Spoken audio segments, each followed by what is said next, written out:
All right, in this training, I'm going to show you how to put together everything that we just broke down from going on Redfin or wherever you're at, where you find these properties that are renovated by investors. Like, how do we find them? What do we do? How do we get in contact with them?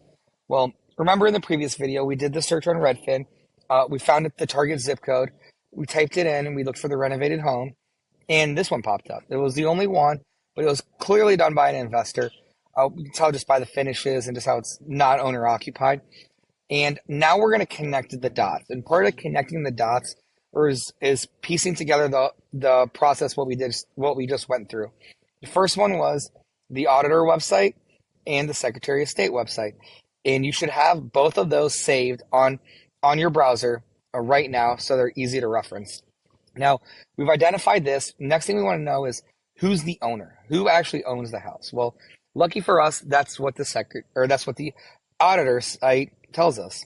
Now, so super simple. We're going to take the address, go to our auditor site, click property search, and we're going to type in this address, 5866 Kennedy. And that's going to tell us who the owner is. So, boom, in here, Bellwood Investments. So it looks obviously like an LLC owns it. This isn't an individual.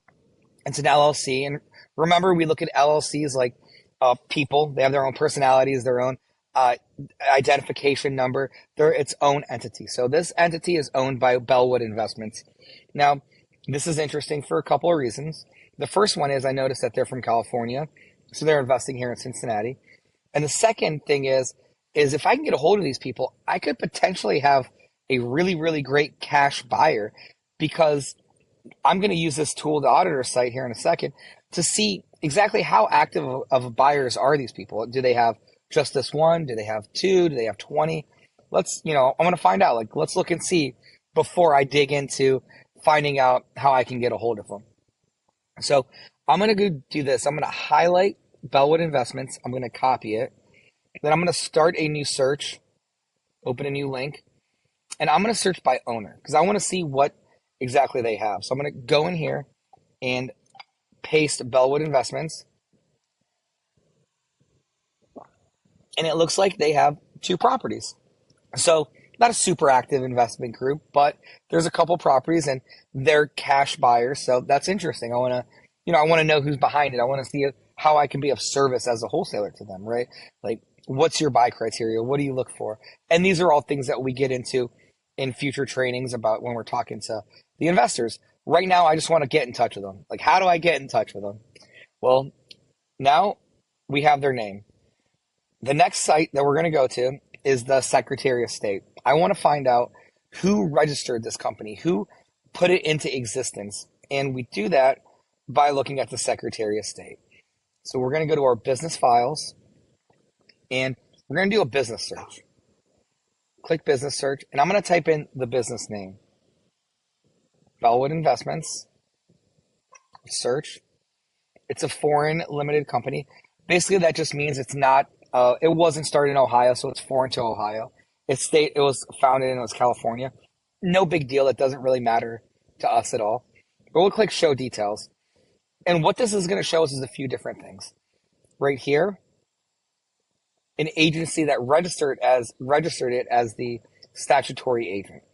So what that means is whenever an LLC gets filed, there's somebody that's going to be the point of contact. So look at statutory agent as points of contact. Now, 9 times out of 10, it's a person. It's maybe me filing it, or it's somebody else that started the LLC filing it. But a lot of times, bigger companies and myself, where I'm at now, and even for you guys, you could totally get a statutory agent when you get all set up. It's basically just a layer of protection, just to kind of protect your identity for whatever reason if something were to happen. And that's just what they have. These people will kick phone calls, get mail, do whatever on behalf of the LLC. So we can look here. This is our first hint. This company right here is their statutory agent. So let's do this. Let's do a Google search for this company.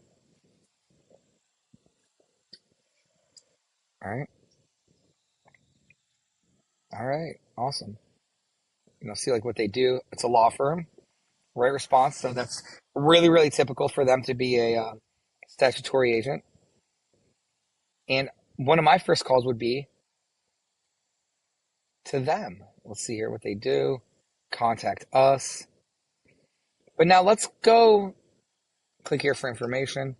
So I'll come look at it, see what's going on. So 9 times out of 10, this is like a unique situation because they're out of state investors, also with like almost like an internet based law firm. So 9 times out of 10, you're going to find it to be a local law firm. And if that's the case, I go after them. But now let's pivot, right? Let's pivot a little bit and let's get into these documents. Let's check this out here. Registry agent. This is their filing paperwork. Now let's see if there's a name on here or something we could possibly find. Bellwood Investments LLC. And, this is all stuff they sent in. Date they were filed. Agency, the global right here matches up. Hillard exactly matches up. So we're matched up. And then we have a name. We have Stephen Belmont, it looks like. Stephen Belmont. So let's do a quick search real quick, guys. Let's check this out real fast.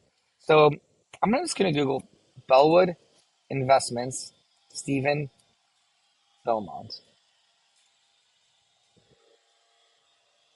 All right. And look what pops up very first. Bellwood, right here. Owning real estate, open the door.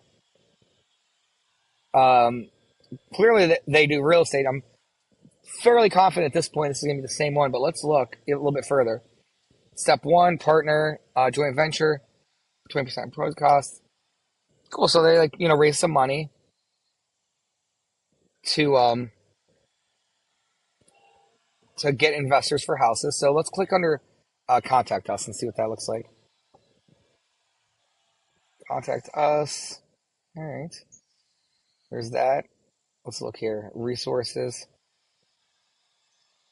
No. Portfolio. So let's look at the portfolio in Ohio and see if that house pops up. No, so these are past projects. A lot in California, but they're clearly everywhere. And let's keep looking, right? Like we're investigating. We're trying to find this. And this could be a great possible investor to have. 100 million deals. Their system. All right, cool. Our team. Well, what do you know? Stephen Belmont. Guys, this is exactly what we're looking for. My next thing that I would want to do is I'm going to reach out to them and find out what their criteria is. And I'm going to do that in another video. But that is a perfect example of reverse prospecting right there. If we hit one roadblock, we kind of pivot, we move around. You're going to do this a lot. And it gets easier and easier. But all of these resources are available for free, right? Secretary of State we have set up. We have the auditor site set up. And we're going to do some investigating. So this is a successful one. Sometimes they can be a little bit more challenging. This one took a couple turns. No big deal because we still got it. But the next thing I'm going to do is I'm going to reach out to them and find out what are they looking for and how can I serve them. So I hope this was helpful. Watch the video over and over and make sure everything's set up because when you get used to doing it the right way, it just becomes easier and easier.